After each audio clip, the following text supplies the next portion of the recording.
Ouais, je pense qu'on pourra pas raconter ces histoires en interview. Tu vois, ça te fera une bonne question de la fin où je vais te dire, on pourra pas la raconter. Joker, ouais, c'est vrai. Salut, je m'appelle Azem, j'ai 34 ans.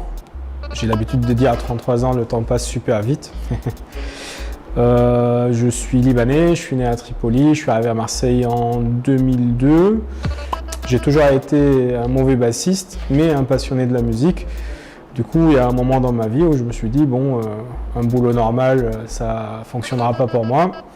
Pourquoi pas tenter quelque chose dans ce qui m'intéresse, ce qui me touche le cœur, ce qui me fait vibrer. Et c'est comme ça que j'ai lancé une première salle de concert qui s'appelle le Obendies, qui était située à la rue d'Italie et qui nous a permis plus tard d'ouvrir le Molotov. Alors, qu'est-ce que le Molotov ? Le Molotov, c'est surtout une salle qui est située dans un quartier qui est ouvert, qui est mélangé, qui est multiculturel, où il y a tout le monde qui se croise. Du coup, cette salle, elle est à l'image du quartier. On fait du reggae, du hip-hop, du ska, du rock, du metal, de la soul, du jazz. On essaye de promouvoir et de pousser les groupes émergents et les groupes locaux. Et de la même manière, on essaye de faire découvrir des pépites d'ailleurs au public local. Balthazar, c'était une salle qui est assez mythique, qui était super connue dans le milieu reggae. Et nous, on ne voulait pas se réapproprier son histoire. On voulait recommencer à zéro, d'où la création du Molotov. Le Molotov se crée aussi dans un espace qui est vide. Ça veut dire, nous, en tant que jeunesse qui a grandi dans la plaine, le Courjus ou le centre-ville, on n'avait pas beaucoup d'espace où on pouvait aller voir des concerts, où on pouvait tout simplement boire un coup sans se sentir mal à l'aise ou pas à notre place. Du coup, le but du Molotov ici, c'est-à-dire d'être un espace où tout le monde est bienvenu, où on peut partager notre passion, où on peut nouer des liens. Une de mes fiertés, c'est qu'aujourd'hui, il y a plein de bons groupes marseillais, ils se sont formés en buvant des coups au Molotov et c'est là où ils se sont rencontrés. Alors là, on va revenir un peu dans l'histoire. Nous, notre première salle avec Fabien, c'était l'Obendies. Et du coup, c'était une salle où on faisait du punk et du hardcore. Et très rapidement, on a découvert qu'il n'y avait pas vraiment beaucoup d'endroits où les artistes peuvent se produire. Et le même ressenti qu'on a eu vis-à-vis de notre scène du besoin d'un lieu, on s'est rendu compte qu'il existe pour des scènes qui sont complètement différentes. Et du coup, c'est pas à nous de juger si la musique est bonne ou mauvaise. Et on a voulu répondre à ce besoin pour tout le monde. C'est pour ça qu'on trouve beaucoup de musique au Molotov qui ne pourrait pas avoir lieu ailleurs. Il n'y a pas grand monde qui va vouloir produire un concert de hip-hop avec des artistes des quartiers nord. Il n'y a pas grand monde qui prendra le risque de ramener un artiste jamaïcain de reggae au Molotov. Il n'y a pas grand monde qui va faire un concert de soul en fait, tout simplement. Parce qu'aujourd'hui, c'est des musiques ou des scènes où c'est risqué, c'est pas commercial, ça ramène pas suffisamment de monde. Et du coup, nous, on a voulu construire cette ouverture autour de la passion et autour des valeurs. En fait, notre but, c'est que ça soit une bonne ambiance. C'est un peu grâce aux réseaux sociaux qu'on existe. Pour la blague, moi, j'étais un des premiers à être présent sur MySpace. Ça date. Hein. Et je rajoutais tout le monde comme un fou et il n'y a personne qui comprenait pourquoi il y a un Azem qui rajoute tout le monde en ami. Et je me souviens très bien, on avait fait un concert au Trolleybus, c'était un concert de punk où on s'attendait à 20-30 personnes. C'était la première fois qu'on utilise MySpace pour la pub et là, bim, 500 personnes qui débarquent. Du coup, les réseaux sociaux ont permis de booster nos concerts dans un premier temps. Puis ces réseaux ont été occupés par plein de gens différents et du coup ça a créé une saturation, ça a créé des effets de mode qui montent et qui disparaissent, l'algorithme qui change, la monétarisation de la visibilité, les pubs payantes Facebook, etc. Et de la même manière où les réseaux sociaux nous ont permis dans un premier temps de toucher un public qui est super large, en ce moment c'est vraiment l'épée de Damoclès. Ça veut dire que si Facebook ne nous donne pas de la visibilité sur un événement, ça nous coûte cher parce que ça nous tue. Et c'est pour ça qu'on est en train de réfléchir un système de mailing, un système d'affichage, un système de street crew, un système de courrier ou de pigeons voyageurs, j'en sais rien. Mais on essaye d'avoir le recul et de gagner l'indépendance vis-à-vis des réseaux. Des événements qui m'ont marqué dans l'histoire du Molotov, waouh, il y en a tellement. Massilia Sound System qui joue au complet au Molotov pour les sinistrés de la rue de Bagne, ça c'était fou. On a dû avoir 2000 personnes sur la soirée. Alors, pour resituer, du coup il y a le drame de la rue de Bagne qui a lieu. Le Molotov, qui est un voisin et qui se considère comme salle solidaire aussi, lance l'idée d'un concert pour aider les sinistrés. Massilia Sound System répond présent. Et là, il y a un concert qui était tellement chargé d'émotions entre la tristesse, la colère, l'incompréhension. Et je pense que Massilia, ils ont réussi à faire le bon combo, le bon mélange et transformer tout ça en une énergie positive qui, à la place de virer dans une rage qui est irrationnelle, s'est transformé dans un besoin de solidarité et dans un besoin de pousser les choses vers l'avant et d'aider les gens qui ont été impactés. Mais ce qui m'a marqué le plus du coup, c'est le visage des gens. Vraiment, il y avait une expression faciale qui était costaud. Un deuxième moment, franchement, on a fait Tech9, Kenny Linguist, on a fait Pit Rock. Et à chaque fois qu'on fait un grand nom du hip-hop US, et je me dis, putain, Azem, t'écoutais ça quand t'avais 14-15 ans, et là, ils sont dans ta salle, t'as 200 personnes qui sont présentes, du coup, c'est 200 quarantenaires ou trentenaires dans la mauvaise tranche. Et de voir des artistes que j'ai écoutés pendant une dizaine d'années là devant moi, de me rendre compte lequel il est cool, lequel c'est un truc du cul, franchement, c'est assez marquant. Du coup, il y a vraiment plein d'autres moments où on a fait des groupes comme Frustration, ou un groupe comme Snot, ou des groupes locaux comme les Dirty Wheels.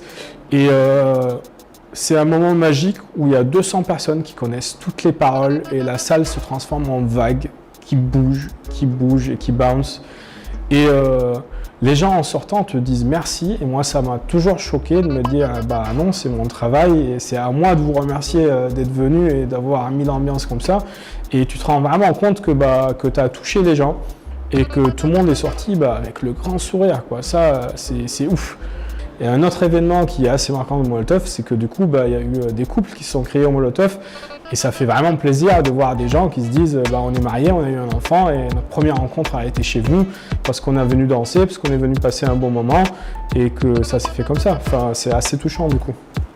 Wow, je pourrais pas, je pense que ça serait vraiment très peu objectif. De un, parce que j'ai une mémoire qui est vraiment courte et du coup j'ai tendance à oublier les anciens. Et de deux, parce qu'on en a. En fait, le Molotov, c'est une salle qui produit quasi 200 concerts par an. Depuis 7 ans qu'on est là, 1400 concerts, je ne serais pas capable de vous dire 3 artistes. Nous, nos contacts avec la ville sont de 0. L'histoire avec la mairie, elle est assez simple. C'est qu'à nos débuts, ils ont essayé de nous fermer pour des raisons peut-être valables d'ailleurs, j'en sais rien. C'est pas à moi d'en juger. Et derrière, ça se passait bien. Actuellement, le rapport il est neutre, mais on n'a jamais reçu de l'aide, on n'a jamais demandé de l'aide. Et on n'est pas dans une position de critique non plus vis-à-vis de ça. Notre but, c'est d'être une salle qui est autonome, indépendante. On arrive à fonctionner dans ce système. On n'en veut à personne et on ne demande rien à personne. Et je suppose que les autres font pareil. Voilà. Moi, en tant que programmateur, je galère vraiment parce que imagine que tu vas écrire au booker de Tech9, tu dis « Salut, je m'appelle Azem, je suis le programmateur du Molotov à Marseille. » Le mec, il sait même pas c'est où Marseille et tout. Et du coup, ma plus grosse difficulté, en fait, c'est que les gens m'en répondent. Parce que des idées de tête d'affiche, j'en ai 300 à la minute là, qui sont dans ma tête. Ça se voit, des fois, je regarde ailleurs, je suis pas un philosophe, je pense à des concerts, tu vois, tout le temps. Et la grosse difficulté, c'est que du coup, toutes les agences de booking ou les tourneurs ne nous prennent pas au sérieux parce qu'on est une petite salle. C'est un regard qui commence à changer parce qu'on a commencé à faire du très gros. On a fait Alborosie, on fait Exhibit, on fait Roy Ayers. Du coup, les gens ils captent qu'on est des gens sérieux et pros. C'est vraiment dommage de voir qu'on est souvent bloqué parce qu'on manque de réseau ou on manque de moyens. De la même manière qu'on est souvent bloqué par les finances. Ça veut dire que quand on book un grand artiste, il faut avancer la moitié du cachet. Tout le monde n'est pas en capacité d'avancer la moitié dans un cachet. Alors, mettez-vous à notre place quand il faut faire les avances de 20 concerts sur le mois qui arrive. C'est encore autre chose, niveau trésorerie. Cela dit, une fois que tu es intégré dans ce monde-là et que tu te fais ami avec certains bookers parce que tu as les mêmes goûts, parce que tu apprécies les bons artistes et que tu différencies les tourneurs qui ont 100 artistes et qui cherchent à faire de la productivité du tourneur qui a bon goût et qui sélecte ses artistes parce qu'il considère qu'ils sont bons, là un rapport qui change. Moi, il y a beaucoup de tourneurs avec qui je travaille maintenant, je fais confiance à leur goût et au-delà de ça, quand je vois un artiste dans leur book, je l'écoute. Ouais, moi je pense que j'ai beaucoup de projets. Dans un premier temps, de la même manière que le Molotov est une salle ancrée dans un quartier, moi aussi je suis ancré dans le quartier et j'ai envie d'améliorer les conditions de vie, de ramener une offre culturelle plus riche, de faire en sorte à expliquer à la mairie que des concerts en plein air c'est une bonne idée, d'expliquer aussi aux gens que au final c'est grâce au street art qu'il y a des touristes qui viennent au Courjoux-la-Plaine, d'expliquer aux autres de l'autre côté qu'au final s'il y a quelques touristes qui viennent c'est pas la fin du monde non plus, on n'est pas au niveau de Barcelone ou de Berlin, d'ailleurs ils bandent sur Barcelone et Berlin donc c'est un peu contradictoire. De rechecker des choses qui sont tristes. Moi, je me suis rendu compte que aussi le Courjoux-la-Plaine, Notre-Dame-du-Mont, c'est des questions de temporalité. Ça veut dire que moi, je vis la nuit et quand je me balade le matin, je connais personne. Et là, je me rends compte qu'il y a des vieux qui sont isolés, qu'il y a des gens qui galèrent, qu'il y a du mauvais logement, vu le nombre de gens qui ont été expulsés de chez eux. Donc, dans un premier temps, j'aimerais vraiment bosser sur le quartier, de voir ce que je peux faire, ce que je peux avoir en valeur ajoutée en tant que moi, en tant que salle, en tant que gens qui m'entourent, qui ont envie d'avancer. Et dans un deuxième temps, j'ai envie de découvrir ou d'expérimenter tous les aspects culturels. J'ai envie d'écrire un roman, de faire un script de BD, de faire un documentaire. Alors, Georges Wassouf après une cure de désintox. Ça, j'aimerais vraiment le voir en live parce que j'ai écouté ça toute ma vie. Alors, si vous ne connaissez pas, il faut vraiment aller sur YouTube et découvrir. Peut-être avec un Google Translate parce que les paroles, c'est un élément... C'est un peu Johnny Hallyday avec de la classe, tu vois, si on peut dire ça. Un deuxième artiste que j'aimerais voir, alors il y en a des milliers en fait. Il y a un rappeur qui monte là, que je kifferais vraiment voir, il s'appelle Token, qu'on a failli organiser au Molotov, sauf qu'il n'a pas eu suffisamment de dates dans le sud pour descendre. Et de la même manière, il y a une artiste émergente qui s'appelle Kofi, que j'aurais aimé faire aussi dans le reggae. Du coup, comme vous voyez, moi je me perche pas sur le passé, je suis pas attaché à des valeurs et je préfère voir une future star se construire qu'arriver sur un truc où ça devient un show commercialisé. Le Molotov, c'est plus un état d'esprit qu'une entité commerciale. Je pense qu'on a tous été déçus par nos vies actifs ou par ce que nos diplômes pouvaient nous apporter. Et du coup, on a cherché quelque chose qui nous fait vibrer. Et pour moi, c'était la musique, la culture et le rapport à l'autre au final. Parce que chaque soir, je rencontre plein de gens et ça, la beauté du Molotov, elle est là aussi. C'est cette rencontre en continu avec des gens différents. Boom.